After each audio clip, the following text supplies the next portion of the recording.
اقرأ كتاب الله ترق جنانه أعوذ بالله من وتنال الشيطان الرجيم. بسم الله الرحمن الرحيم. الأجر الحمد لله رب العالمين، نحمده ونستعينه ونستغفره ونعوذ بالله من شرور أنفسنا ومن سيئات أعمالنا. من يهده الله فلا مضل له ومن يضلل فلا هادي له. أشهد أن لا إله إلا الله وحده لا شريك له وأشهد أن محمدا عبده ورسوله. سبحانك لا علم لنا إلا ما علمتنا إنك أنت العليم الحكيم. اللهم علمنا ما ينفعنا وانفعنا بما علمتنا وزدنا علما. اللهم أتي أنفسنا تقواها وزكها أنت خير من زكاها أنت وليها ومولاها. Rabbi yassir wa la tu'assir, Rabbi tammi bil khair, amma ba'du. InsyaAllah kita sambut tadabbur surah Al-Baqarah. Kita sampai ayat 75. Sebelum kita sambung ayat 76, kita tengok pengajaran daripada ayat 74 dan 75.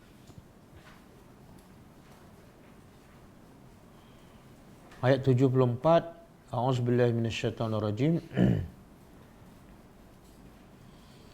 Thumma qasat qulubukum min ba'di zalika fahiya kal hijarah aw ashaddu qaswah wa inna minal hijarati lama yatafajjaru minhu al-anhar wa inna minha lama yashaqqaqu wa yakhruju minhu al-ma' wa inna minha lama yahbitu min khashyatillah wa ma Allahu bighafilin 'amma ta'malun. Pengajarannya, pertama,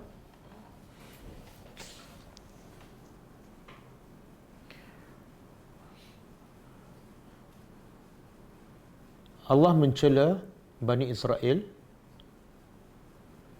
Allah mencela Bani Israel yang telah diberi berbagai nikmat dan berbagai peluang untuk mereka bertaubat, tapi hati mereka tetap keras dan tidak juga kembali kepada Allah.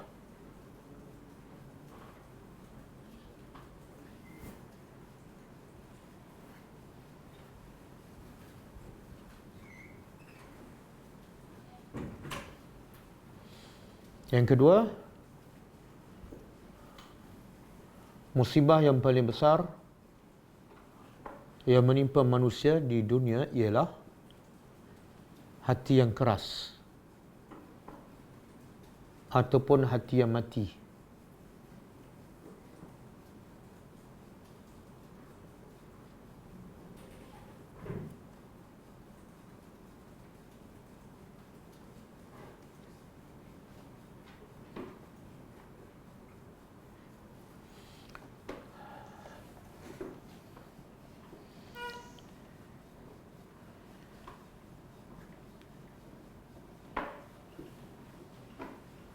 Antara yang ketiga, antara sebab hati manusia menjadi keras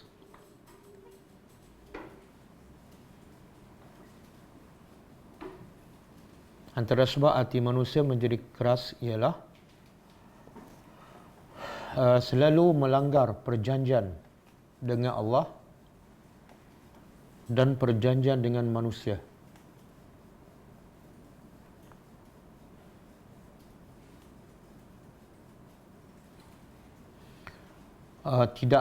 Sudah lama tidak mendengar peringatan.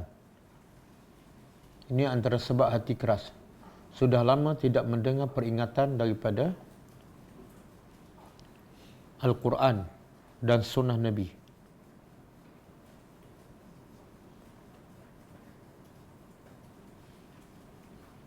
Tidak berzikir kepada Allah Subhanahu wa Ta'ala.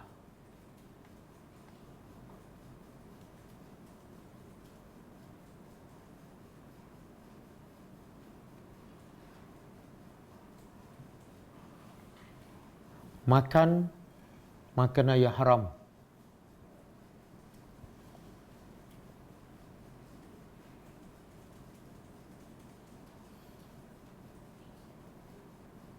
berkawan dengan kawan-kawan yang jahat,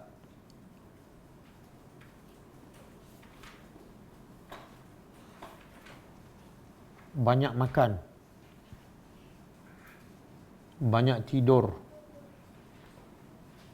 banyak bercakap.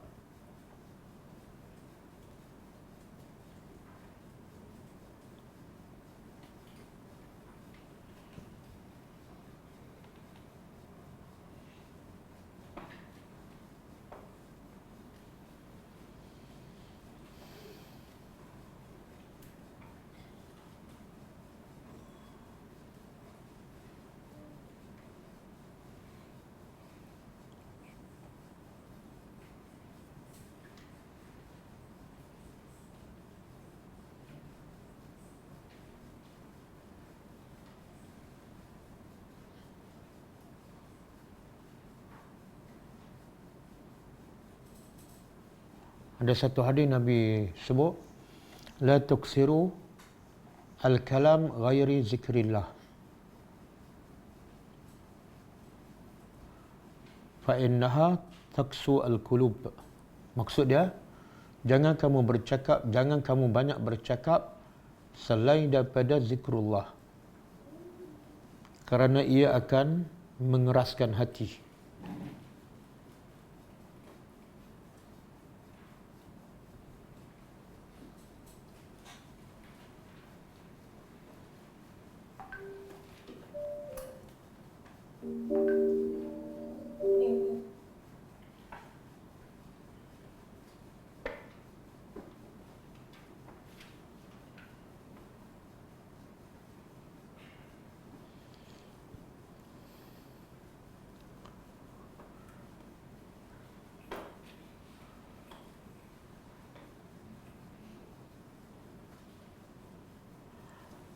Yang keberapa? Yang ketiga.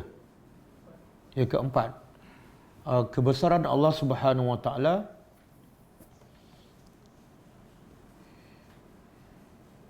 yang boleh mengeluarkan air daripada batu yang keras.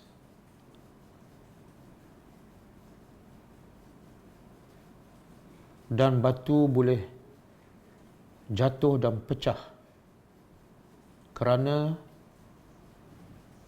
merasai kebesaran Allah. Yang kelima, batu lebih baik daripada hati manusia yang keras.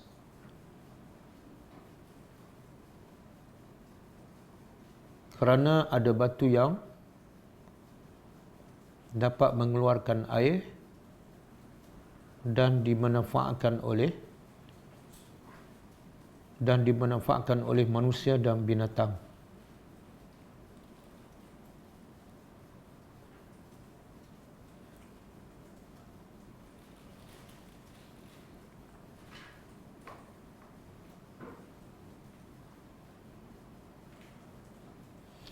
Yang keenam, hati manusia terbagi kepada tiga.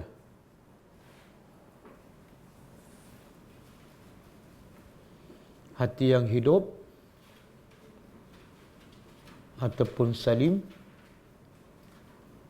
hati yang mati, dan hati yang berpenyakit.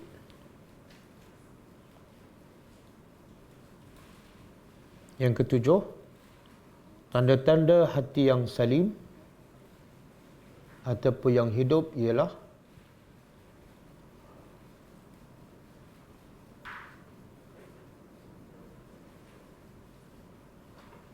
mudah dan senang melaksanakan perintah Allah. Mudah dan senang melaksanakan perintah Allah. Sentiasa tenang dan khusyuk.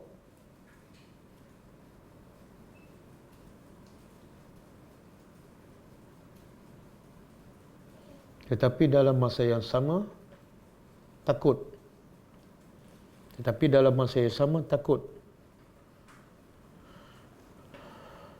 Takut hatinya menjadi keras ataupun menjadi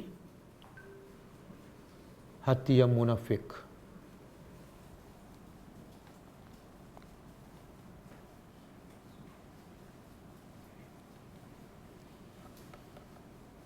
Okey, kita pergi ayat seterusnya, ayat 75. Afatatma'una an yu'minu lakum wa qad kana fariqun minhum yasma'una kalam Allah thumma yuharrifunahu min ba'di ma aqaluhu wa hum ya'lamun. Pengajaran daripada ayat 75. Pertama, sesiapa yang tidak beriman dengan apa yang jelas, maka ia semakin sukar untuk beriman dengan yang tersembunyi.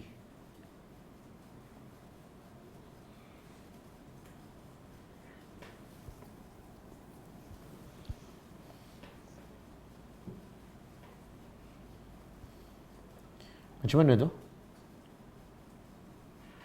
Kalau dengan benda yang jelas dia susah nak beriman, kalau tersembunyi, macam mana tu? Ayat yang 75 tu.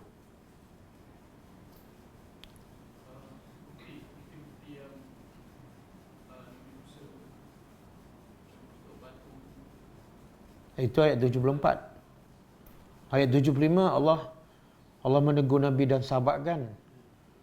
Kenapa kamu tamak untuk melihat Bani Israel beriman, sedangkan mereka apa sebab Nabi dan sahabat tak perlu tamak untuk melihat Bani Israel beriman? Apa sebab? Sebab mereka tahu mereka menipu mereka sendiri dan tidak beriman. Spesifiknya apa? Ayat yang sama. Mereka baca kitab. Lepas tu dia ubah. Makna dia ubah pun dalam keadaan dia. Jadi ayat tu dah jelas. Yang jelas dia tak beriman. Kalau dia tak faham ayat, boleh faham.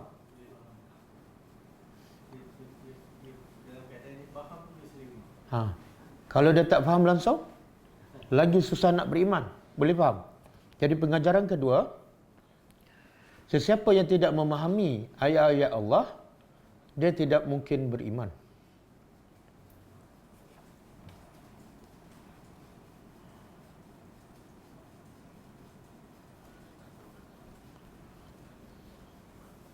Yang ketiga, Allah Subhanahu Wa Taala sentiasa menghibur hati Rasulullah dan orang-orang yang beriman untuk menghilangkan kesedihan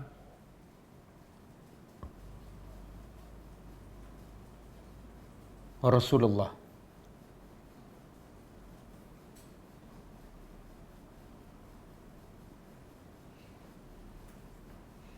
Macam mana tu?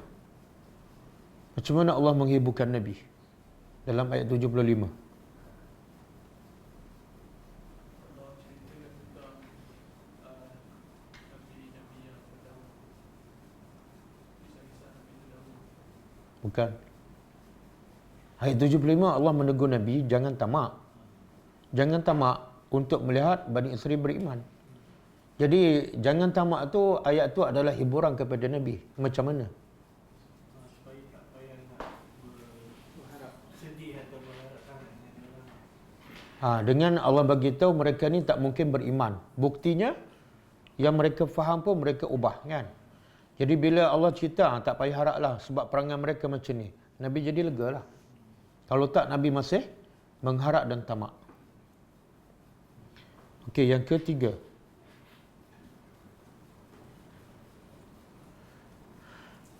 sifat tercela Yahudi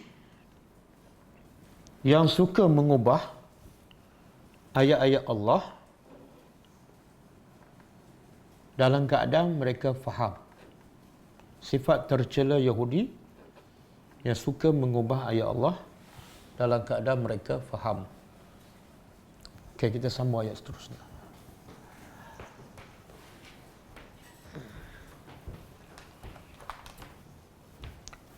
A'udzubillahi minasyaitonirrajim. Wa iza, dan apabila laku. Apa makna laku? Daripada laqiya, kalau masdar dia al-liqa, ila al-liqa. Dan apabila mereka berjumpa. Siapa mereka ni? Orang Yahudi yang mana ni? Orang Yahudi yang munafik. Apabila orang Yahudi munafik berjumpa orang-orang beriman. Dia orang munafik ni ada dua di Madinah. Pertama, munafik daripada kalangan orang musyrikin, orang Arab.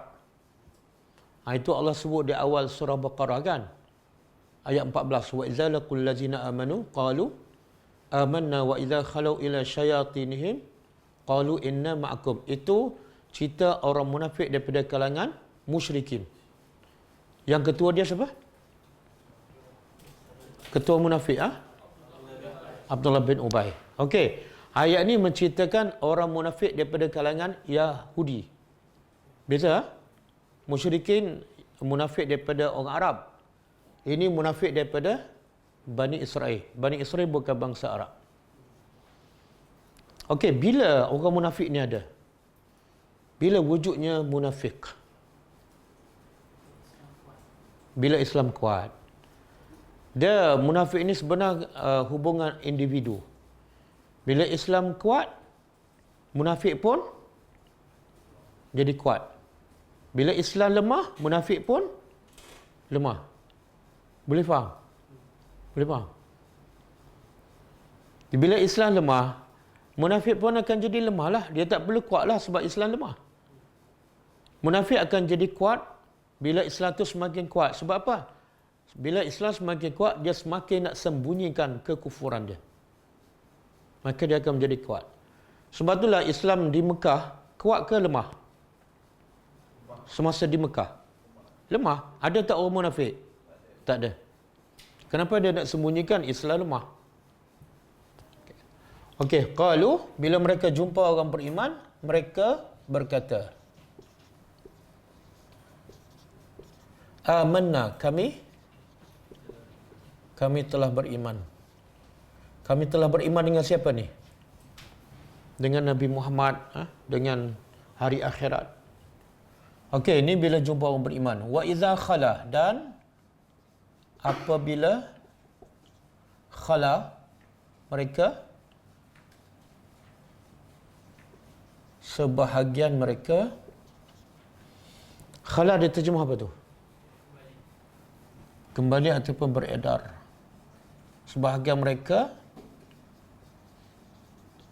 kembali ila ba'din, kepada sebahagian. Siapa kembali ni? Orang Yahudi yang mana? Yang munafik. Orang Yahudi munafik kembali kepada siapa? Yang Yahudi tak munafik tu. Yang Yahudi betul-betul kafir.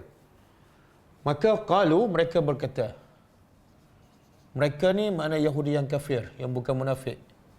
Mereka berkata, atuhaddisunahum, adakah patut tuhaddisunahum, kamu bercerita kepada mereka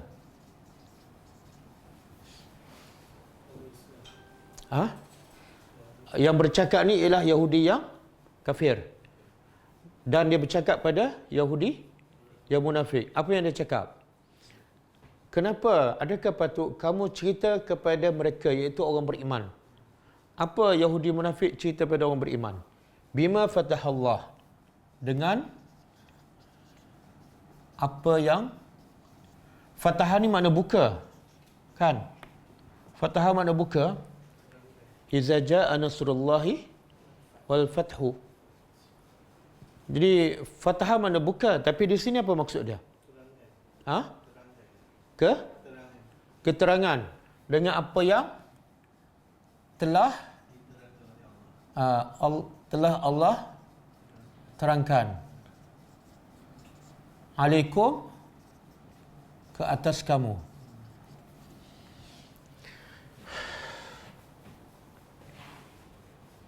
Boleh faham? Apa dia tu yang Allah terangkan ke atas kamu? Dalam Taurat. Ha? Diterangkan dalam Taurat. Terangkan apa? Pasal Nabi Muhammad. Pasal Nabi Muhammad. Okey. Sebenarnya itu dia panggil apa tu? Maklumat kan? Tapi Allah tak sebut maklumat, Allah guna perkataan Fataha. Tengok bahasa Al-Quran. Allah pilih perkataan bukan saja-saja Allah nak bagi tahu. Sepatutnya Allah kata bima bayyana, apa yang Allah terangkan, ataupun bima allama. Itu sebenarnya. Kenapa kamu ceritakan apa yang Allah terangkan tentang Nabi Muhammad dalam kitab kamu? Tapi kenapa Allah guna perkataan Fataha?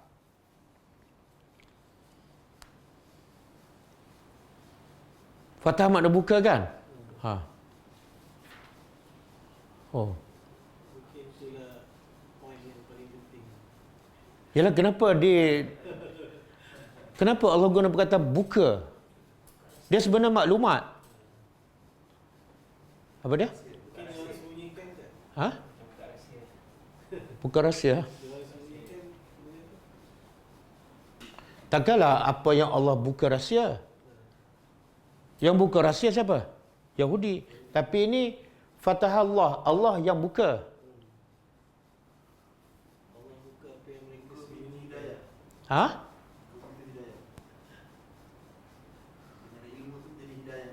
Subhanallah. Sebenarnya Allah nak bagi tahu ilmu adalah pembuka kepada hidayah. Selagi mana best student tak jawab. Ni mesti makan lebih malam ni, ha?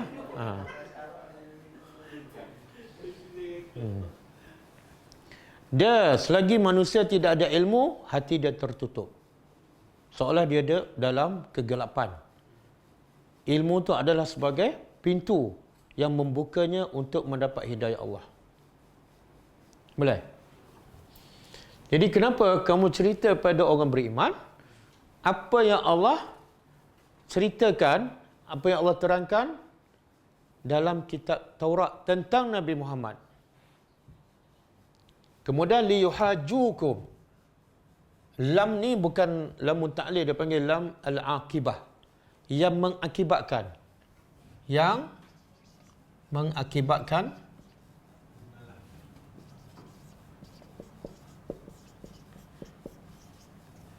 yuhajukum, mereka berhujah. Berhujah dengan kamu. Berhujah kepada kamu dengannya. Oh, tengok bahasa Arab. Nak terjemah harfiah ni macam berbelit kan? Yang mengakibatkan mereka berhujah kepada kamu dengannya. Nya ni balik pada apa? Maklumat tu. Maklumat yang kamu cerita pada orang beriman. Maklumat tentang Nabi Muhammad dalam kitab Taurat. Dan menyebabkan orang beriman berhujah kepada kamu dengan maklumat itu inda rabbikum, di sisi Tuhan kamu. Afala ta'qilun? Afala ni huruf istifham. Tapi istifham di sini untuk litaubih, untuk mencela dan juga untuk mengingkari perbuatan yang berkata ni orang Yahudi yang kafir. Dia berkata pada siapa? Yahudi yang munafik. Dia kata sama dia, kamu tak ada akal ke? Kenapa kamu bocorkan rahsia itu pada orang beriman? Afala ta'qilun? Adakah kamu tidak berakal? Okey, apa maksud ni? Kenapa Yahudi kafir ni marah sangat pada Yahudi munafik? Sebab Yahudi munafik bocor rahsia apa? Cerita pasal Nabi Muhammad dalam kitab. Kenapa dia marah sangat? Sebab bagi mereka lah. Bagi mereka, bila kamu bocorkan rahsia cerita Nabi Muhammad yang sebenar kepada orang beriman, Orang beriman di akhirat besok dia akan ada hujah, iaitu bahawa kamu dah tahu cerita Muhammad dalam kitab Taurat. Jadi teruklah kita besok. Faham tak? Sebenarnya ini Allah nak cerita ni, Allah nak cerita tentang apa ni? Betul. Kebodohan orang Yahudi yang dia sangka apa? Dia sangka apa? Dia sangka Allah tak tahu cerita pasal Nabi Muhammad dalam kitab Taurat. Bodoh tak? Allah yang turun kitab tu, takkan Allah tak tahu? Faham tak? Makna katalah orang Yahudi tak cerita pada orang beriman. Tapi cerita tu Allah tahu tak? Cerita pasal Nabi Muhammad dalam kitab Taurat. Allah tahu tak? Jadi bila Allah tahu, Allah akan soal juga di akhirat besok. Boleh faham? Sebenarnya Allah nak cerita betapa bodohnya orang Yahudi. Yang mana bodoh? Yang munafik ke yang tak munafik? 2 kali 5, 5 kali 2. Sifat orang Yahudi ya. Okey. Lepas tu Allah kata apa? Awala ya'lamu. Ini Allah berkata, awala, adakah tidak mereka ya'lamun, mengetahui sesungguhnya Allah ya'lamu, mengetahui ma yusirruna, apa yang mereka rahsiakan,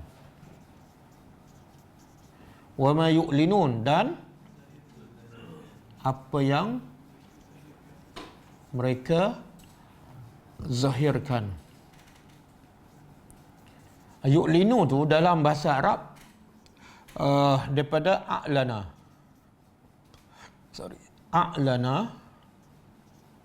Kalau fi'il madhi a'lana, kalau masdar dia i'lan.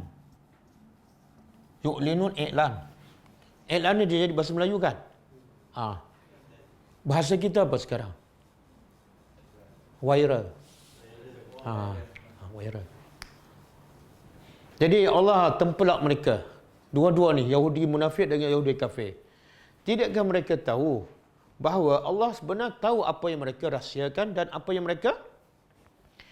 mereka rahsiakan apa dia? Kebenaran cerita Nabi Muhammad dalam kitab Taurat. Yang mereka nyatakan mereka beriman kepada Allah. Ataupun yang mereka rahsiakan, iaitu bila jumpa sesama Yahudi, mereka kata kami tak beriman kepada Muhammad. Iaitu yang mereka rahsiakan. Yang mereka elankan, bila jumpa orang beriman, mereka kata apa? Dia viralkan, kami dah beriman. Jadi orang Yahudi ni Allah tanya, mereka tak faham tak? Mereka tak kenal ke? Tuhan tu tahu yang rahsia dan... Jadi jangan takut. Sekarang Yahudi ni seolah dia takut pada siapa? Takut pada orang beriman. Sebab tu dia sembunyikan daripada... Jadi Yahudi ni sebenarnya berani ke penakut? Dengan orang beriman boleh takut. Kan? Tapi Yahudi bila ni yang takut pada orang beriman? Zaman Nabi. Yahudi sekarang? Siapa yang takut pada siapa?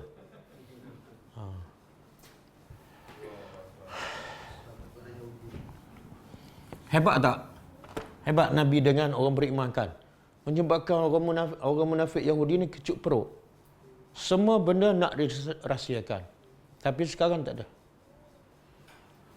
Okey. Kemudian Allah kata apa? Wa minhum, dan wa minhum, sebahagian mereka. Sebahagian mereka. Yahudi ni ada dua golongan. Bukan yang munafik ni, yang kafir ada dua golongan. Pertama golongan ulama. Yahudi pun ada ulama. Yang kedua golongan orang awam. Sebelum ni Allah cerita pasal golongan ulama. Dia panggil ahbar. Ahbarul Yahud. sebelum ni. Yang mana tu? Yang baca kitab Taurat, faham dan ubah. Itu ulama. Itu golongan ulama. Sekarang Allah nak cerita pula yang Yahudi yang orang awam. Apa dia? Allah kata ada sebahagian mereka ni, Yahudi ni, ummiyun. Ummiyun makna apa? Kalau ini ramai ni, ummiyun, ramai kan? Waw nun. Kalau seorang? Ummiyu. Ummiyu. Okey. Buta huruf kan? Dia asal daripada perkataan apa? Ha? Asal perkataan apa? Apa? Kenapa? Kau ada masalah malam ni, Pak? Daripada perkataan ummu, ibu. Jadi apa kaitan buta huruf dengan ibu? Adakah semua ibu buta huruf? Tak. Apa kaitan? Kan? Dia tak sandar buta huruf kepada bapa. Ubbiyu, abun kan? Sebab sekali lagi. Dia keluar daripada perut ibu. Menggambarkan dia tak tahu apa-apa. Itu yang dikatakan Makna bila dia keluar daripada baby lah, keluar daripada perut ibu, dia tak boleh membaca, tak boleh menuliskan. Betul kan? Lepas tu yang ni dah besar ni, dewasa ni. Tak, sebenarnya jawapan Ipa dah betul, cuma dia tak yakin. Dia, bila anak tu keluar daripada perut ibu, dia tak boleh membaca, tak boleh menulis. Okey?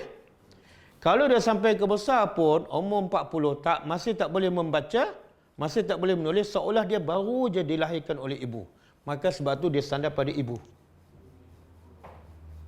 Umur sebulan tak boleh membaca. Umur 2 tahun tak boleh membaca. Umur 20 tahun tak boleh membaca. Macam baru lahir. Boleh faham?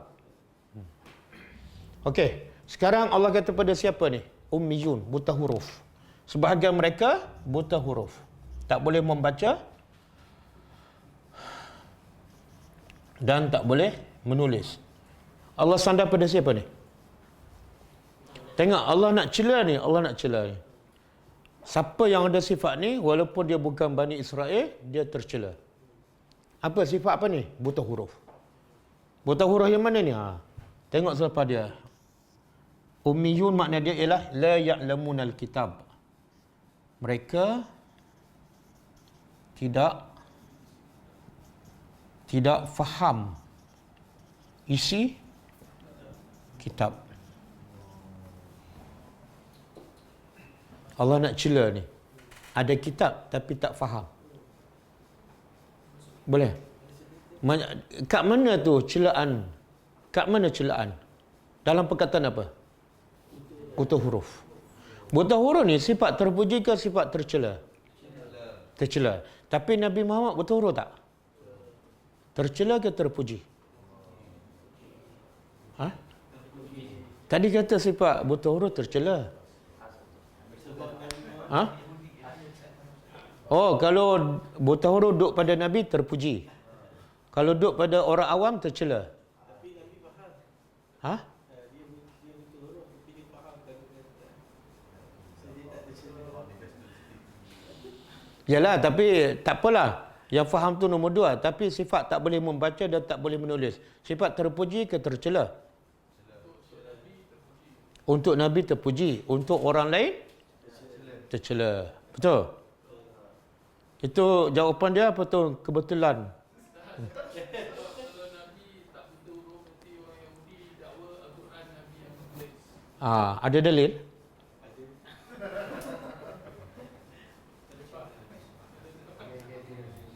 Dia ada setengah orang dia kata Nabi sebenar tak buta huruf.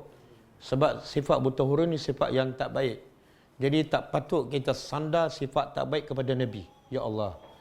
Sebenarnya tak ada siapa pun kata Nabi buta huruf. Yang kata Nabi buta huruf Tuhan. Buka surah ni. Surah Al-Ankabut ayat 48. Surah Al-Ankabut ayat 48.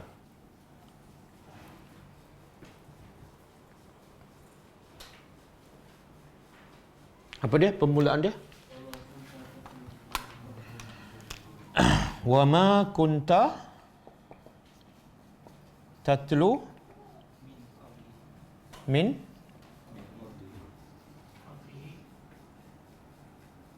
qablihi min kitabin wala takhutuhu bi yaminika. Apa tu? Izan lartaba al-mubtilun. Cuba terjemah. Wa ma kunta, dan ma apa dia? Tidak. Tidaklah kunta. Kunta apa mana? Ha? Tak kuntas, kunta saja. Ha? Ta tu menunjuk apa dalam bahasa Arab? Kalau ta di belakang. Awak laki ke perempuan? Laki. Kalau perempuan? Cuba baca dua-dua. Kunta, kunti. Kan? Okey, kalau aku? Aku. Kalau engkau lelaki, kunta. Engkau perempuan, kunti. Kalau aku. Kuntu minaz zalimin. Doa apa? Nabi Adam. Mana ada Nabi Adam? Doa Nabi Yunus. Doa Nabi Adam apa? Rabbana zalamna. La ilaha illa anta subhanaka inni kuntu. Okey. Jadi kalau kuntu aku, kalau kunta engkau lelaki, Nabi Muhammad lah. Allah kata apa? Tidaklah engkau tatlu. Tatlu daripada tilawah, membaca. Tidaklah engkau boleh membaca min qablihi, dari sebelum ini, min kitab, daripada apa-apa kitab. Nabi tak boleh baca. Satu. Yang kedua, wala takhutuhu. Takhutu khat. Dan engkau tidak juga boleh menulis biyaminika, dengan tangan kanan. Oh Ustaz, Allah kata tak boleh tulis tangan kanan, mana boleh tulis tangan kiri. Pandai awak. Kemudian Allah bagi tu sebab. Kenapa buta huruf ni sifat tak bagus, tapi bagi Nabi bagus, sangat terpuji. Sebab apa? Izan. Cuba terjemah. Izan. Kalau begitu apa maksud? Kalaulah Nabi boleh membaca, Nabi boleh menulis, irtaba daripada raib, pastilah akan ragu al-mubtilun, orang-orang yang batil. Ragu pasal apa? Pasal Nabi Muhammad. Kalau Nabi boleh menulis, boleh membaca, orang kafir, orang musyrikin lagi ragu pada Nabi. Sebab apa? Nabi ambil maklumat daripada orang lain sebab Nabi boleh baca. Faham? Jadi Nabi tak boleh membaca, satu hikmah besar tak? Sangat besar. Yelah, yang Nabi tak boleh menulis pun, orang tuduh juga tak Nabi reka Al-Quran. Orang tuduh juga. Cuba bayangkan kalau Nabi boleh menulis dan membaca, apa jadi? Tak ada seorang percaya kok. Boleh? Jadi Allah tu maha bijak menjadikan Nabi tidak boleh menulis dan membaca. Jadi jangan kita nafikan. Sebab Allah sengaja buat, sebab ada hikmah yang sangat besar. Dan Allah sebut secara jelas Nabi itu buta huruf dalam surah Ali Imran ayat 157. Ali Imran. Ayat ni kata min qablihi. Maksud selepas tu boleh ke? Tak ada, Allah tak sebut selepas tu.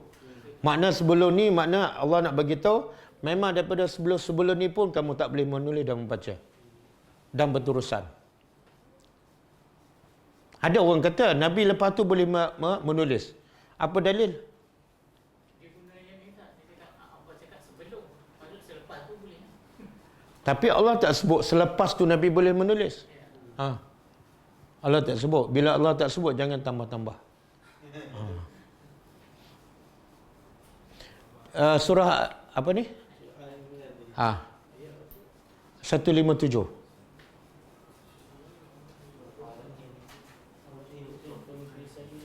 Ha? 157 bukan? Bukan.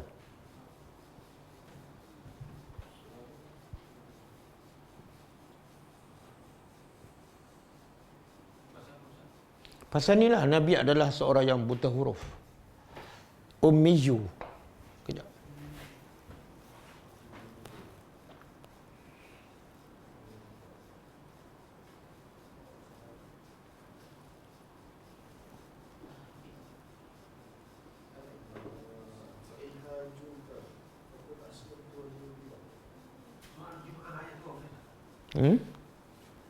Bukan.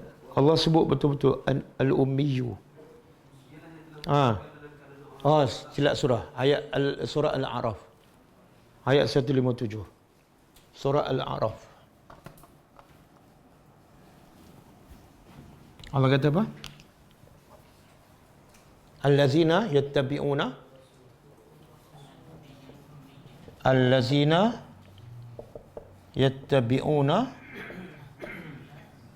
An-Nabiyyu kan?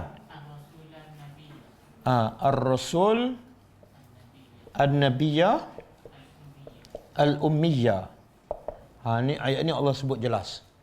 Orang-orang yang mengikut Rasul dan dia juga adalah Nabi dan dia juga adalah Ummiyu. Allah sebut tak Ummiyu di sini sebelum tu? Ayat ni jelas, iaitu Ummiyu bila-bila lah. Okey. Jadi kita tak pernah kata pun Nabi buta huruf. Kita hanya menceritakan apa yang Allah ceritakan. Okey. Jadi Allah kata ada kalangan Bani Israel ataupun Yahudi yang buta huruf. Jadi maksud buta huruf di sini apa dia? Maksud dia tak tahu membaca, tak tahu menulis ataupun tak tahu kitab. Jadi dia tak tahu baca, dia tak tahu menulis, jadi dia tak tahu apa isi kandungan kitab. Tak, kalau dia tak tahu membaca, tak tahu menulis, memang dia tak tahu, tak ada ilmu kan. Jadi dimaafkanlah. Tapi dia memang keterangan daripada dia punya ulama dia. Dia ulama mengatakan mereka ni boleh membaca, boleh menulis. Tapi mereka tak faham kitab. Bila tak faham kitab, kedudukan mereka sama dengan orang yang tak boleh membaca. Orang tak boleh membaca, dia ada ilmu tak? Tak adalah, sebab dia nak dapat ilmu daripada mana? Nak baca tak boleh, nak menulis pun tak boleh. Yang ni boleh baca, boleh menulis, tapi tak faham juga kitab. Sama tak dengan buta huruf? Sama. Jadi Allah nak bagi tahu siapa yang tak faham kitab, dia level dia sama dengan buta huruf. Sama-sama tak ada ilmu. Di sini Allah nak mencela siapa yang tak faham kitab. Sebab tu saya selalu tekan, jangan kita rasa baca Quran, khatam, satu huruf 10 pahala, kita dah betul. Tak. Ayat ni Allah nak menegur dan nak mencela orang yang tak faham kitab. La ya'lamunal kitab. Saya pun tak faham. Kenapa kita rasa bila baca Quran tak faham, kita rasa benda tu tak salah. Alasannya satu huruf 10 pahala kan? Saya tak faham. Kenapa kita tak rasa salah? Sebaliknya, bila anak kita belajar di sekolah kan, belajar sains ke, geografi ke, tak faham, kita rasa pelik tak anak kita tak faham? Pelik kan? Walaupun dia hanya kitab geografi. Betul kan? Lepas tu tengok drama pula kat TV bahasa Melayu, tapi anak kita tak faham. Kita rasa pelik tak? Pelik kan? Tiba-tiba anak kita baca Quran, tak faham, kita rasa bagus. Buat majlis khatam. Pelik tak? Kalau buku sains pun kena faham, kalau tak faham kita rasa anak kita ada masalah. Ini buku kitab Allah. Bila tak faham, Allah kata apa? Ummiyun. Boleh?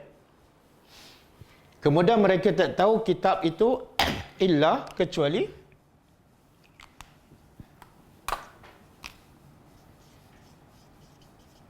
kecuali amaniyah. Apa pula amaniyah? Satu cerita dongeng. Yang kedua, amaniyah dalam bahasa Arab ialah tilawah, bacaan. Jadi dua maksud. Satu, cerita dongeng.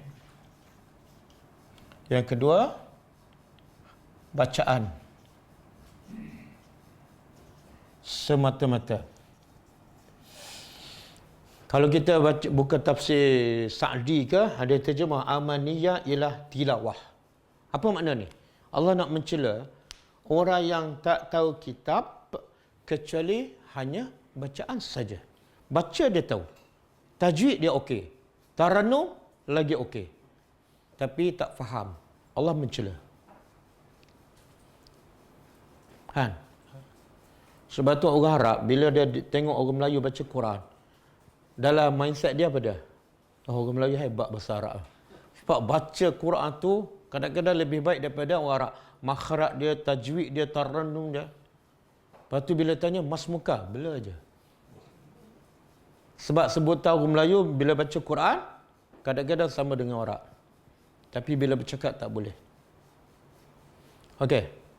Jadi kita kena tukar cara kita berfikir. Baca Quran kalau tak faham tercela. Selama ni kita ingat baca Quran dapat pahala terpuji. Kalau baca Quran tak faham terpuji, Allah tak cela Yahudi. Kan Allah tak kata mereka buta huruf. Okey, mereka tak tahu daripada kitab mereka setakat bacaan. Dan tadi kita sebutkan orang apa ni? Nabi bagi tahu dalam satu hadis sahih riwayat Bukhari dan Muslim akan muncul di akhir zaman apa ni orang Khawarij yang sifatnya apa? Bila bercakap dalil daripada Quran. Bila membaca Quran sangat baik bacaannya. Tapi bacaannya hanya sampai di kerongkong saja. Tengok Nabi nak cela tu. Dia baca, bacaan dia bagus tapi Nabi cela. Kenapa? Sebab tak masuk ke hati. Makna la ya'lamun, tak faham. Okey? Wa inhum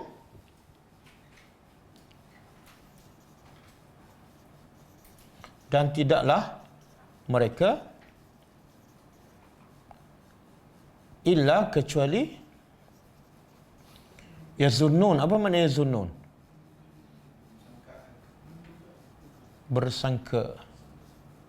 Bersangka-sangka. Ini pun Allah nak cela ni. Di mana celaan di sini ni? Tidaklah mereka ni, ahli kitab ni, melainkan sangka-sangka je. Pasal kitab mereka, mereka tak faham. Bila tak faham, mereka sangka-sangka lah. Saya rasa ayat ni maksud macam ni lah. Itu tercela. Sebab Islam mesti jelas, kan? Islam mesti yakin. Bila sangka-sangka tak boleh. Benda baik apa salahnya? Kan? Bila kita kata benda baik apa salahnya, macamlah Nabi tak tahu benda tu baik, kan? Dia seorang tahu. Okey? Boleh ke? Saya bagi contoh, kan? Bila kita duduk ramai-ramai, semua cakap, semua speaking, kan? Kita seorang tak boleh. Kita rasa macam mana? Rasa rendah diri ke rasa macam mana? Rasa rendah, kan? Semua speaking, kita tenganga aja. Kenapa kita rasa hina? Sebab sedangkan dia bahasa Inggeris je, bukan Al-Quran. Kenapa ada rasa rendah diri itu? Habis bila kita baca Quran tak faham, tak rasa pula. Bangga pula buat majlis khatam. Kenapa cara kita berfikir berbeza? Ataupun dia panggil apa? Double standard, kan? Kalau bab lain fikir, teruknya aku tak faham. Tapi bab Quran, okey je aku. Sebab dah khatam. Cara berfikir kena ubah. Okey ke? Yang ini tercela. Islam tegak di atas keyakinan. Kan? Allah kata apa? Qul hatu burhanakum in kuntum sadiqin. Kalau kamu mendakwa, ni orang Yahudi mendakwa apa? Dia ahli syurga. Allah kata apa? Dalam surah Baqarah tu. Wa qalu lan yadkhula al-jannah illa man kana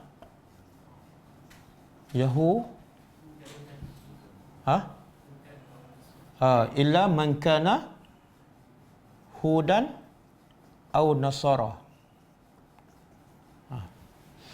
Allah kata apa? Orang Yahudi dan Nasara perasan. Dia kata apa? Lan yadkhula, tidak sekali-kali akan masuk syurga. Tak ada siapa boleh masuk syurga illa man kana hudan, kecuali orang Yahudi. Itu kata orang Yahudi. Nasrani pula kata apa?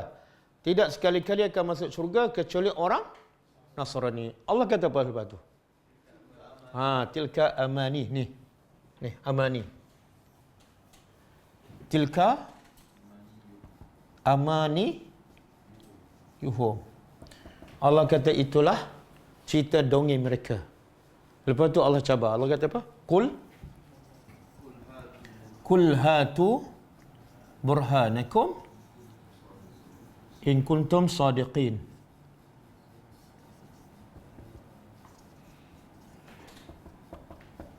Allah kata, qul, katalah kalau betul kamu ahli syurga, hatu burhanakum, bagilah bukti. Apa bukti kamu ahli syurga? In kuntum sadiqin. Boleh? Surah Baqarah ayat apa ni? Satu? Satu. Jadi ayat ni membuktikan bahawa Islam tegak di atas fakta, di atas bukti. Tak boleh agak-agak. Bila agak-agak, dia bukan Islam. Dia kata, ulama' kata ahli tafsir, ayat ni sama dengan ayat yang Allah mengatakan Yahudi sama seperti keldai. Kan? Dia bawa kitab, lepas tu bila ditanya keldai, apa isi kandungan kitab? Dia jawab tak? Dia tak jawab. Tapi kalau tanya orang Melayu, apa isi kitab yang kamu baca? Dia jawab tak? Dia jawab, tapi jawab tak tahu. I don't know kan? Jadi mana lebih baik? Keldai yang tak jawab langsung dengan Melayu jawab tak tahu. Same.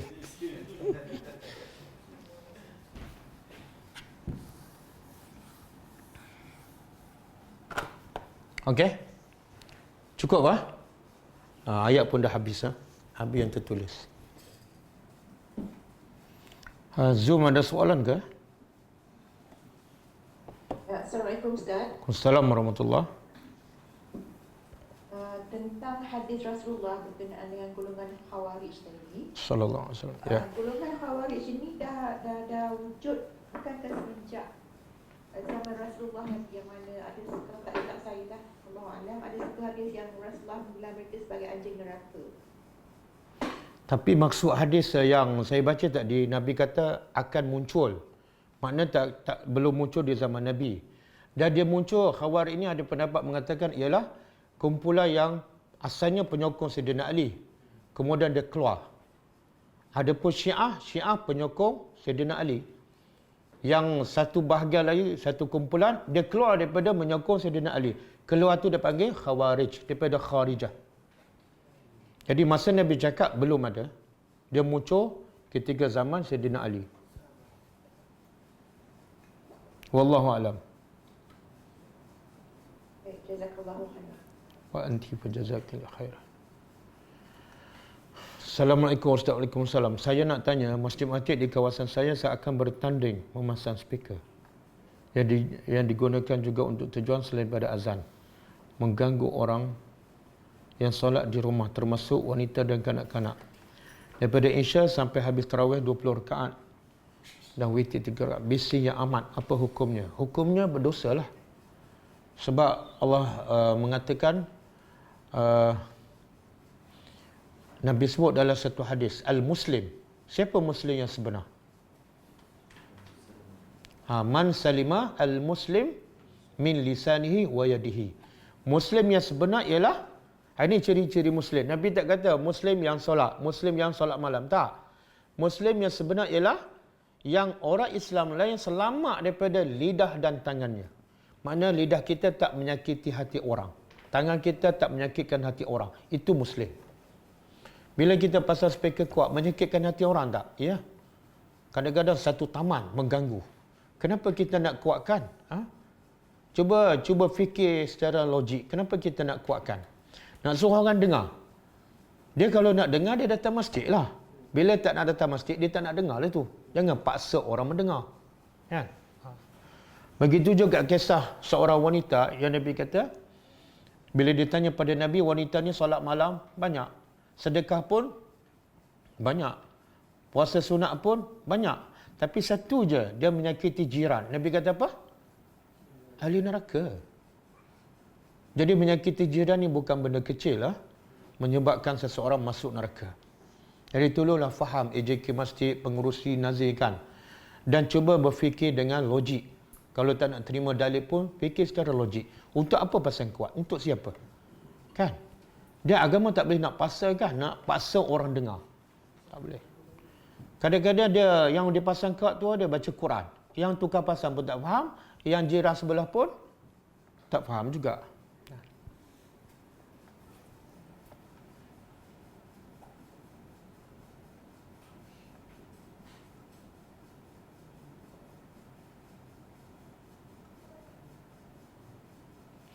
Ustaz, bolehkah ganti puasa sekali dengan puasa 6? Ulama beza pendapat lah. Ada mengatakan boleh dirangkumkan, tapi pendapat paling kuat tak boleh. Pendapat paling kuat tak boleh sebab Nabi kata dalam satu hadis, siapa yang puasa Ramadan, summa atba'ahu bisittin min Syawal. Setelah dia puasa Ramadan, bila sebut Ramadan makna lengkaplah. Bila sebut Ramadan mesti lengkap sebulan. Kemudian dia ikuti dengan 6 daripada Syawal. Maka baru dapat pahala puasa setahun. Itu pendapat paling kuat sekali. Iaitu kena selesaikan dulu Ramadan. Kalau tak cukup, kena qada dulu. Bagi lengkap. Baru puasa 6. Satu. Yang kedua mengatakan tak boleh sebab Ramadan ni hukumnya fardu. Adapun puasa 6 hukumnya sunat.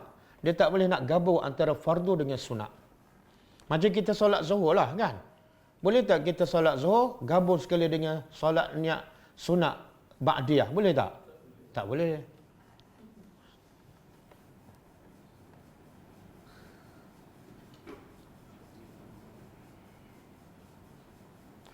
Ustaz, kalau kita fokuskan pada tadabbur ini sedangkan tajwid masih berterabur, macam mana?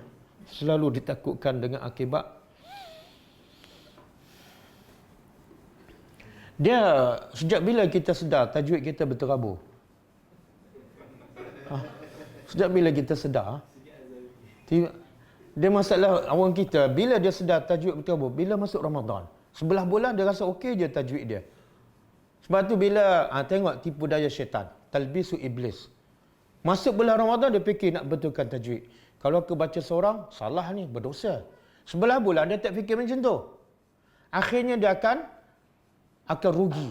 Di bulan Ramadan yang pahala berganda, dia pun tak dapat khatam juga. Sebab apa? Fokus nak betulkan tajwid. Kan? Itu cukuplah. Cukuplah kita terikut dengan budaya kita. Akhirnya 10 kali Ramadan kita pun tak dapat khatam. Sekali pun tak, 2 kali pun tak kan. Kalau betul kita rasa tajwid kita tak betul, bila patut kita betulkan? Ada sebelah bulan nak betulkan tajwid. Dia relax je. Satu Ramadan, jom kita tadarus dan betulkan tajwid. Itu pun Ramadan yang ke-10 dah. Tak betul-betul lagi tajwid. Mesti ada something wrong. Sama ada guru mengajar tak betul, ataupun silibus salah, ataupun belajar tu ada. Dia tajwid ni sebenarnya simple je. Kalau belajar betul-betul 3 bulan pandai dah. Cukup dah. Kan? Mana ada belajar tajwid sampai 3 tahun? Jadi untuk jawab soalan ni, kalau tajwid berterabur, fokus pada tadabbur, tak ada masalah. Tak ada masalah. Tajwid wajib baca dengan betul, tapi tadabbur 10 kali wajib. Jadi fokus pada tadabbur, lepas raya fokus betulkan tajwid.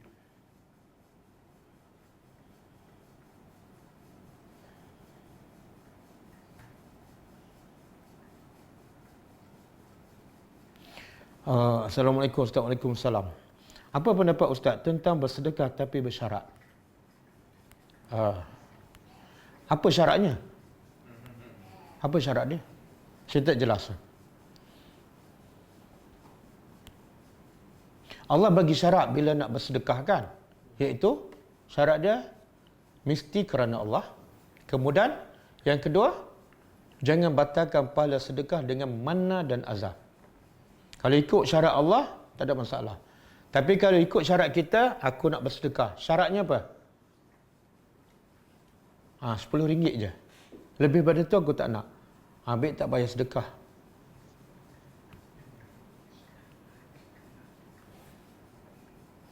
Sama juga orang yang bernazar. Bernazarkan, kalau aku disembuhkan daripada penyakit, aku nak bersedekah. Itu sedekah bersyarat tu. Maknanya selagi tak sembuh, dia tak bersedekah. Sedekah nazar ni hukumnya yang paling, pendapat yang paling kuat ialah hukumnya makruh.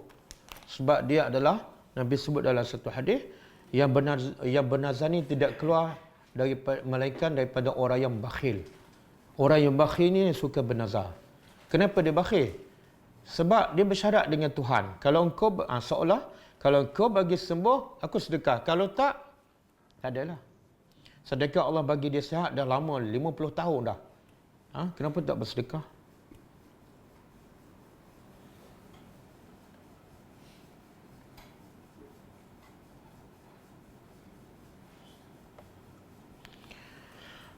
Ustaz nak tanya sikit. Kalau orang miskin di negara lain, mereka miskin dan kita bantu mereka, tapi macam mana dengan ayat Allah yang mengatakan bumi ini luas untuk mencari rezeki?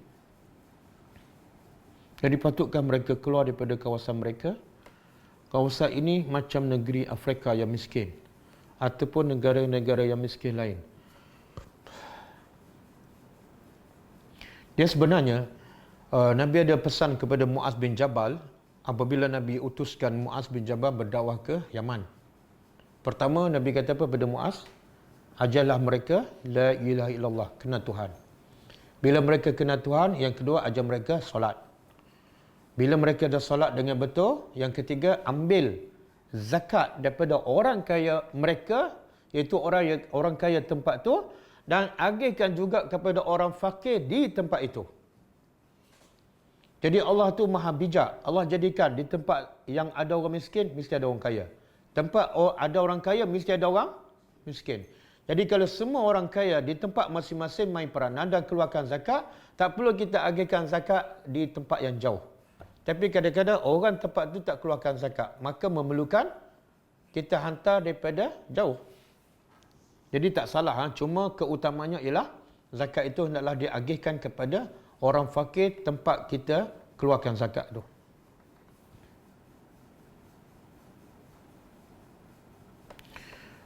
Kalau perempuan ganti puasa dulu baru puasa 6. Kalau perempuan ganti puasa dulu baru puasa 6. Ya, yang terbaiknya. Kalau ikut hadis yang terbaik, habiskan puasa Ramadan ganti semua, barulah puasa 6. Ustaz tak sempatlah sebab uzur. Dia kalau kita dah ditakdirkan uzur, nak buat macam mana? Itu bukan pilihan kita. Kita memang nak puasa, Allah lebih tahu kita betul ikhlas ataupun tak. Kadang-kadang uzur 6 hari. Tapi open house 16 hari. Mana nak sempat?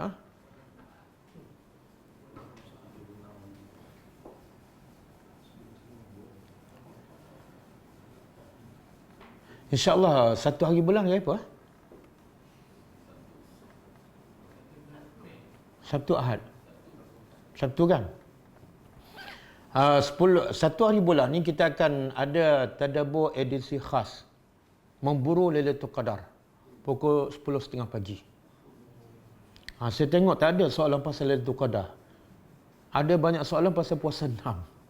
Tak, yang paling besar nikmat antara nikmat yang paling besar di bulan Ramadan bukan puasa 6, tapi Lailatul Qadar. Jadi kita akan bincang tajuk khas berkenaan dengan memburu Lailatul Qadar pada hari Sabtu pukul 10.30 pagi insya-Allah. Boleh zoomkan sekali tak Ustaz? Insya-Allah. Apa pendapat Ustaz tentang bersedekah untuk orang yang sudah meninggal? Boleh, tak ada masalah. Ada dalil. Ada dalil. Kita boleh bersedekah kemudian niat pahalanya kepada sesiapa saja yang meninggal, sama ada saudara kita ataupun yang bukan ada hubungan saudara.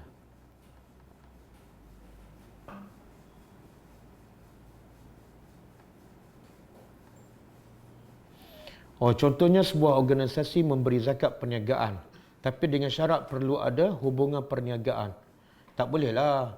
Dia sebenarnya nak berniaga ke nak bagi zakat ni? Kalau nak bagi zakat kerana Allah lah, mana ada syarat. Kalau nak berniaga jangan bagi zakat, bagi duit terus. Kan? Mana lebih baik? Tadabbur tidak khatam ataupun baca tapi dapat khatam? Dua-dua kurang baik. Yang baik ialah tadabbur dan khatam. Tadabbur dan khatam. Kita boleh tadabbur 2 muka surat setiap hari kan. Memang tak akan habis bulan Ramadan, tapi istiqamah. Lepas raya sambung. InsyaAllah setahun habis. Yang masalah kita nak semua nak pulung bulan Ramadan. Lepas tu habis Ramadan semua nak cuti. Kan, start pula Ramadan tahun depan. Semua tak habis, khatam tak habis, tadabbur pun tak habis.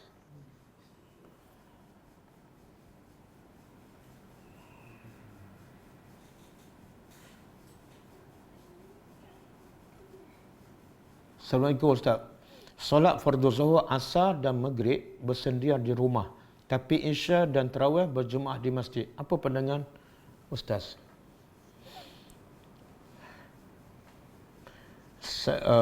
Saya nak tanya, kenapa zuhur, asar, maghrib di masjid? Apa sebab? Kena tahu sebab dia. Jadi kalau tak tahu sebab, saya tak boleh bagi pandangan. Okey, Faiz. When it's safe, you first need to tap the notification. Then you can let headsets work with your phone when it's locked.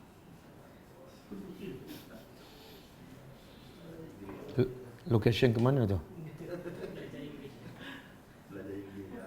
Belajar Inggeris. Ustaz, yang mana lebih afdal, memberi zakat di tempat selain daripada tempat kita kerja kerana di tempat lain?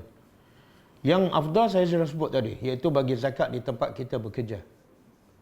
Adapun tempat lain, sepatutnya kalau semua berfikiran sama, masing-masing bekerja, tempat dia bekerja, dia bagi zakat tempat tu. Selesai masalah. Kan?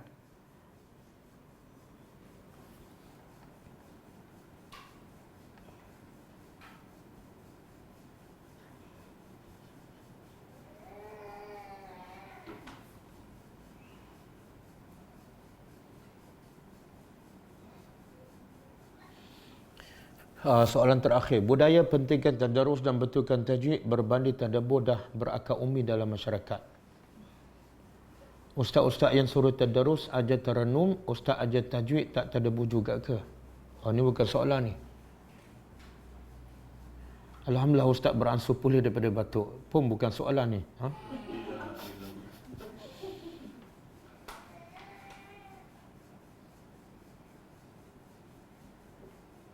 Okey, cukup Kita sambung besok insya-Allah. Kita tutup dengan membaca tasbih kafarah. Subhanakallahumma wa bihamdika asyhadu an la ilaha illa anta astaghfiruka wa atubu ilaik. Assalamualaikum warahmatullahi wabarakatuh. اقرأ كتاب الله ترق جنانه وتنل عظيم الأجر والغفران.